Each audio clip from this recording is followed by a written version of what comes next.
सभापती महोदय, खरं तर मंत्री महोदयाने सांगितलं एकही तक्रार नाही. त्यांच्या नागपूर जिल्ह्यातला तुकाराम सुखदेव रावळे यांना लिंकेजच्या बाबत तक्रारी केलेली आहे.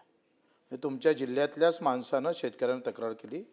त्याची तक्रार माझ्याकडे आहे, मी तुम्हाला देतो. सभापती महोदय, हे खरं तर हा हंगामापूर्वी केलेली व्यवस्था आपण नीटनेटकी असली पाहिजे. काय होतं आहे का, एकदा पेरलं वर्ष वाया गेलं तर त्या शेतकऱ्याला 10 वर्ष ते सावरत नाही. आपल्यासारखं नाही आहे. आपल्याला चारही इकून पैसे येतं. शेतकऱ्याला पैसे कुठून भेटतं? फक्त उत्पादनातून पैसे भेटतं. आणि तो हंगाम गेला का त्याचं आयुष्य जातं. मग अशा अवस्थेमध्ये एकतर पाणी नाही आलं तरी मेला, भाव नाही भेटला तरी मेला, बोगस बियाणं आलं तरी मेला. आणि खताच्या एकंदरीत तुम्ही जे म्हणताय ती वस्तुस्थिती नाही आहे. मी अमरावती जिल्ह्याचा अहवाल तुमच्यासमोर ठेवतो.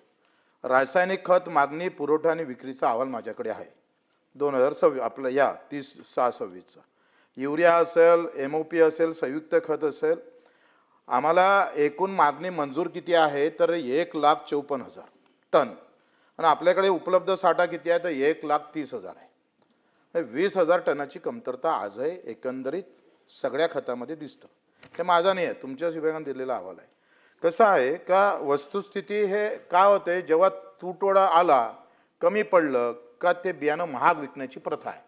ते जास्त भावात विकतं आणि त्या कुठल्याही कृषी केंद्रावर नियंत्रण नाही. सगळ्याचे लागेधोरे लागलेले आहे. बोगस बियाणं सगळ्यात जास्त कंपन्या गुजरातच्या आहे. बोगस बियाण्याच्या खताच्या हे गुजरातचं सगळे लोक महाराष्ट्राला दिवसाढवळ्या लुटतं, इथल्या शेतकऱ्याला लुटतं. आणि हे बोगस बियाणं एवढं येतं, त्याच्यावर तुम्ही खरं तर ह्या बोगस बियाणं किती आपल्याकडे येतं, किती आलं, किती कारवाई केला, हा आपण सगळा लेखाजोखा आम्ही पटलावर ठेवला पाहिजे. किंवा 3 वर्षाचा तरी का किती बोगस कंपन्या आल्या, कुठल्या होत्या, काय होत्या, ते ठेवा समोर. या त्याच्यावर काय कारवाई झाली. बोगस बियाणं भेटल्यानंतर त्याचा हंगाम गेला ना, हंगाम गेल्यावर पैसे किती दिले आपण, किती तक्रारी प्राप्त झाल्या. मुळात काय झालं, ग्राहक मंचाकडे आपण जातो. ग्राहक मंचाचे आपल्याकडे कुठलेही अध्यक्ष कुठेही नाही आहे. राज्याचा ग्राहक मंच अजूनही तिथं जागा रिक्त आहे, त्याला न्यायच भेटत नाही. मंत्री महोदय, हे आपल्याला माहीत आहे. त्याच्यानं वेगळी व्यवस्था करावं लागेल. काय होतंय का तुम्ही पंचनामे करत नाही. बरेचदा काय होतंय का, बोगस बियाणं निघालं, खतं बोगस निघाले किंवा औषधीच्यामुळे काही परिणाम झाले त्या पिकावर चुकीचे. एकतर जे मात्र तुम्ही मला एक सांगा, किती तपासण्या केल्या आपण का, जे खतं आपण दिले किंवा जे बियाणं दिलं किंवा जे औषध दिलं त्याच्यात ते घटक आहे का नाही. दिसतंय ते खतावर, पण प्रत्यक्षात ते मात्रा नसतंच त्याच्यात. हा मोठा कारभार सुरू आहे. तुमच्यासारखे मंत्री असताना आणि ते शिवसेनेचे तळपदार असताना तुम्ही चिरफाड करायला पाहिजे. आतापर्यंत अफजल खानासारखे फाडला पाहिजे होत्या सभापती महोदय. 4 आतडे बाहेर काढून त्याचा कोथळा बाहेर काढला पाहिजे होता. ते तुम्ही काढलं पाहिजे, ह्या अपेक्षा करतोय. आता तुम्ही सांगितलं का 44% पीक कर्ज वाटप केलंय, 60% शेतकऱ्यांना कर्ज वाटप झालं नाही. आणि ह्या सगळ्या राष्ट्रीयकृत बँकेचं झालेलं नाही. नॅशनलाइज बँक आम्ही पाहतोय तो काय देतोय, घरवाल्याला कर्ज जास्त देतं. ते नॅशनलाइज बँक गाडीवाल्याला कर्ज देतं. पण शेतकऱ्याचं जे काही आम्ही पाहतोय, ज्याची ते उद्दिष्ट आहे, ह्या अजूनही. आता तुम्ही कधी करणार आहे. जुलै संपत आला, पेरणी संपत आली सदाभाऊ. आता जुलै महिना लागला आणि आमचं कर्ज जर 44% असेल तर याच्यासारखं दुर्दैव काय आहे.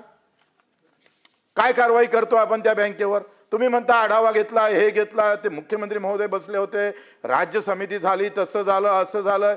आखरी लक्षात घ्या का हा दरवर्षीच्या बोंबा आहे. पावसाळा आल्यानंतर मेंढके जसे बाहेर येतं तशा या बँकेची व्यवस्था दरवर्षीच आहे. काय कारवाई करतो आपण.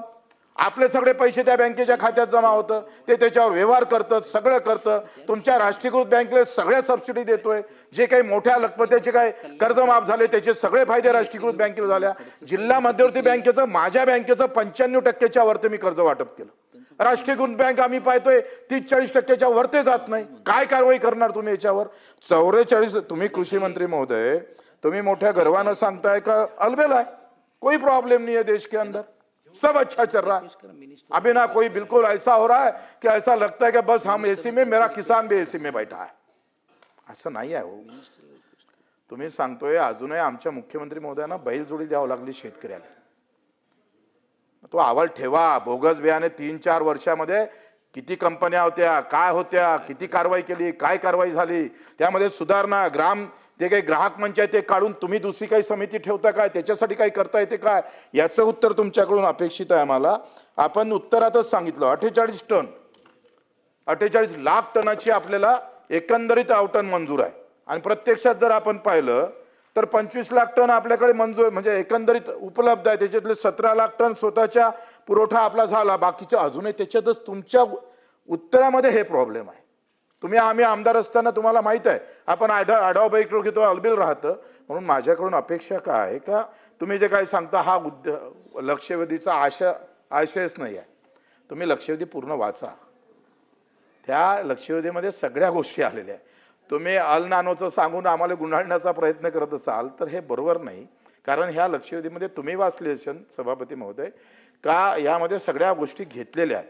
त्याच्यानं आपल्याकडून अपेक्षा आहे का एक तर भाव किती वाढले तुम्ही सांगतोय मंत्री महोदय. भाव काय होते 2015 मध्ये आपण DAPचं 50 किलोचं पोतं 500 रुपयात घ्यायचं, आता 1900 रुपये झालं. 100%च्या वरती वाढ आहे ना साहेब. शेतीमालाचे भाव पडले, खताचे भाव वाढले. आणि मी नेहमी सांगतोय का रासायनिक खतं एका इकडे तुम्ही सांगताय सेंद्रिय शेती करा, निसर्ग शेती करा, आणि रासायनिक खताला सबसिडी देतोय. मी तर पहिलेपासून म्हणतोय शेणखताला सबसिडी द्या ना. आमची गोमाता आहे वाचन, शेतकरी सुखावेल आणि विषमुक्त शेती भेटेल, आम्हाला पिकं भेटेल. या सगळ्याबाबत कृषी मंत्री म्हणून तुमच्या भूमिका काय, त्या दिलासा देणाऱ्या महाराष्ट्रातला शेतकरी या लक्षवेधीकडे लक्ष वेधून आहे का बा ह्या खताबाबत तुटवडा होणार नाही, लिंकिंग होणार नाही, जास्त भावानं मला बियाणं भेटणार नाही, बोगस बियाणं आलं तर जयस्वाल जे आहे कापून टाकन त्याला. ह्या भूमिका तिथं स्पष्ट झाल्या पाहिजे.